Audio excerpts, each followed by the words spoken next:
घेतला आहे, तुम्हाला दिसत असेल। हे काय साडीचं शॉप नाही आहे, कारण खूप साऱ्या साड्या आहेत अजून आहे।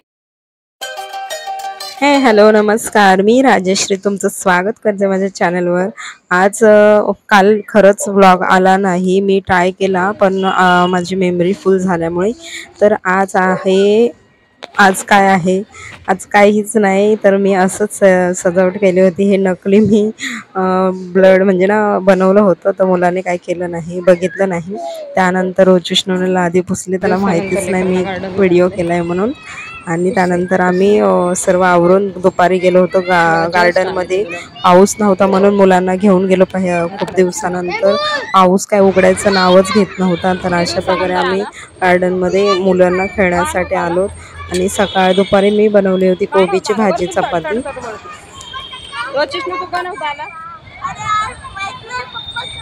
अरे पाऊस पडत होता, पाऊस किती आहे मग? पाऊस आहे, पाऊस बोलतो मी। त्यानंतर इथे डकवर बसला होता। खरंच खूप छान वातावरण होतं आणि पावसामुळे झाडे झुडपं देखील खूप मस्त असे फुलले आहेत। यांनी सर्व व्हाईट झाले आहेत आणि मी त्यांना तेच म्हणत होते की तुम्ही काय दिसतात म्हणून।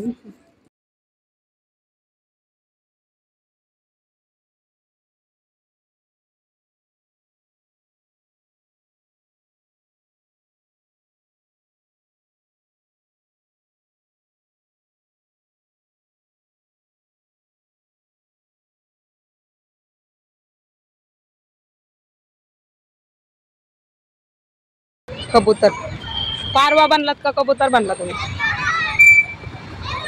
हा पारवा ना, व्हाईट कलरचं काय असतं ते? डव बगळा नाही, डव। बरं बगळा। डुग्गू मस्ती करते, डुग्गीची मज्जा आहे आज। रोचिष्णू काय इथे बघा किती झाड आहे। पाऊस पडतो एवढा, तर काय करा। पावसामुळे खरंच वातावरण खूप छान झालं होतं आणि मस्त वाटत होतं, पण ऊन देखील तेवढंच होतं। त्यानंतर रोचिष्णू डुग्गू झोक्यावर बसले होते आणि सिंपल झालं। त्यानंतर आम्ही घरी आलो। घरी मग मी पोमोग्रेनेट घेतले होते, कारण ॲपल घरात होते, पण रोचिष्णू म्हटलं मला नाही खायचं, त्यामुळे त्याच्यासाठी पोमोग्रेनेट घेतले आणि त्यानंतर त्याला कट करून वगैरे दिले। मी अशाच प्रकारे कट करते, सिंपल, मस्त पटकन निघतं इझिली। त्यानंतर इथे ना मला साड्यांचं काढायचं होतं, म्हणजे साड्या मी नवरात्रीमध्ये घालण्यासाठी काढल्या होत्या, तशा तर 2-3 वेळाच घातल्या आणि त्यानंतर त्या काय झालं, पाऊस एवढा होता की मला घालूशी वाटत नव्हतं, म्हणून मी तशा ठेवल्या ना। आता अनपॅक म्हणजे ना पॅकिंग करून मस्त त्या कव्हर मध्ये ठेवते, जे तुम्हाला दाखवलं होतं मी ते। आणि अशाच प्रकारे मी स्टार्ट करणार आहे। तर इथे बघा खूप सारा पसारा तुम्हाला दिसत असेल, या अशा साड्या पडल्या आहेत आणि मला स्टार्ट करायचं आहे। ते कव्हर तुम्हाला दाखवते मी, जे तुम्हाला आधी देखील दाखवलेलं। अक्षरशः 300 रुपयाचं आउट ऑफ स्टॉक झाला आहे। ते खूप सुंदर आहे, कॉटन आहे आणि इझिली आहे, म्हणजे आपण धुवू देखील शकतो, रियूज करू शकतो आणि सुंदर आहे। जर तुम्हाला पाहिजे असेल तर कमेंट करा। त्यानंतर इथे हे 2 बास्केट घेतले होते, रोचिष्णूसाठी एक आणि डुग्गूसाठी, तर त्यांच्यासाठी घेतलं। त्यानंतर इथे माझं सगळं मी घड्या घालून ठेवल्या होत्या आणि मुलं देखील खूप मस्ती करत होती। इथे एवढ्या साड्या आहेत। केला आहे, तर अशा प्रकारे घड्या वगैरे सगळ्या घालून घेतल्यात। हे माझ्याकडे अशा प्रकारे सगळ्याच अशाच कलरच्या साड्या आहेत असं मला वाटते। मेन म्हणजे जास्तीत जास्त वेगवेगळे कलर्स आहेत अवेलेबल, म्हणजे ना मी ना आता बाकी साड्या आहेत ना खिंडीपाड्यामध्ये आहेत, म्हणजे माझ्या घरी, आणि यातल्या काही म्हणजे ज्या काही कोणत्या कोऱ्या आहेत ज्या मी यूज केल्या नाहीत, आणि काय आहेत ज्या मी यूज केलेल्या आहेत, पूर्णपणे मी यूजच केलेल्या आहेत, म्हणजे घालते रियूज करून अशा। आणि याच्यावर ना वेगवेगळे ब्लाऊज वगैरे म्हणजे मिसमॅच करून मी घालते, कारण प्रत्येक वेळेस तीच साडी नाही दिसावी म्हणून, आणि प्रत्येक वेळेस मी ब्लाऊजच अशी शिवते की ते कशावर देखील जाणार, कारण एकही त्याच्यात कलर मिसमॅच करणार नाही। हे मी तुम्हाला दाखवते। तर या सगळ्या साड्या आहेत ज्या मी आता ना सगळं आवरून घेतलं आहे, तुम्हाला दिसत असेल। हे काय साडीचं शॉप नाही आहे, कारण खूप साऱ्या साड्या आहेत अजून आहेत, आईंच्या घरी देखील आहेत, आईंच्या तिकडे साड्या आहेत, प्लस वरती देखील आहेत. आणि मी निम्म्या साड्या आता सध्या झाल्या आहेत आणि थोड्या सॉर्टिंग देखील केल्यात. म्हणजे कसं त्यामध्ये ना मी ड्रेस वगैरे शिवणार आणि ते तुमच्याशी मी नक्की शेअर करेल की कोणत्या साडीचा मी ड्रेस शिवणार आहे.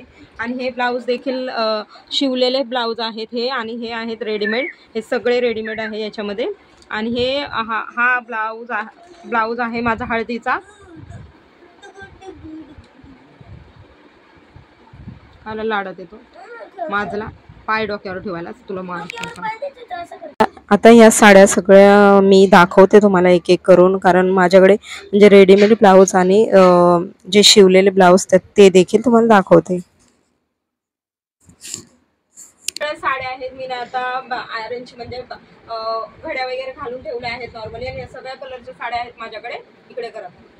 तर ह्या सगळ्या साड्या आहेत. आणि आता खिंडीपाड म्हणजे माझ्या घरी आईंच्या घरी देखील साड्या आहेत, प्लस वरती देखील आहेत, पण आता निम्म्या थोड्याशा झाल्यात.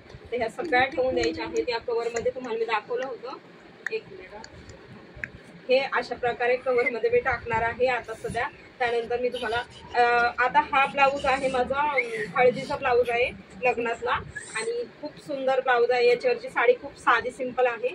आणि हे सगळे शिवलेले ब्लाऊज आहेत. हे सगळे शिवलेले आहेत ब्लाऊज आणि खूप सुंदर आहेत. हे देखील माझ्याकडे खूप सारे डिझाईन आहेत. मी माझ्या मनानेच शिवते, म्हणजे पिंटरेस्ट ॲपवरूनच शिवते मी आयडिया घेऊन. त्यानंतर हे रेडीमेड ब्लाऊज आहेत. हे एवढे सारे असे रेडीमेड ब्लाऊज आहेत.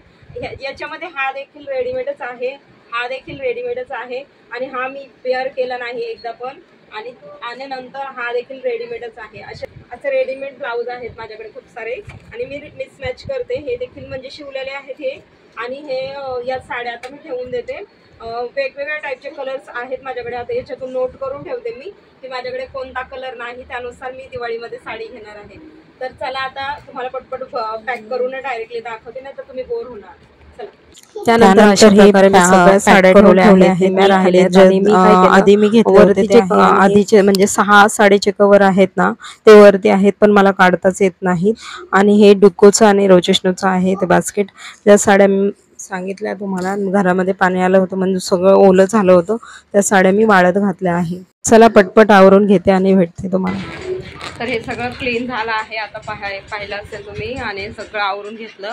सगळीकडचा पसारा सगळा उचललाय. आणि हे अशा प्रकारे सगळं ठेवलं आहे.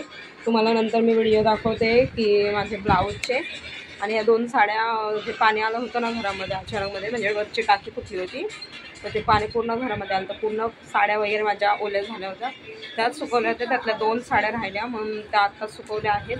आणि हे सगळं माझं क्लिनिंग झालं आहे. आता मी म्हणजे ना जेवणासाठी काहीतरी बनवते. आता काय फक्त अंड्याची भुर्जी बनवणार आहे. आणि बस हाच होता माझा आजचा ब्लॉग. तुम्हाला आवडला असेल तर लाईक करायला विसरू नका आणि शेअर करायला विसरू नका. पुन्हा भेटते उद्या नवीन ब्लॉगमध्ये. तोपर्यंत बाय.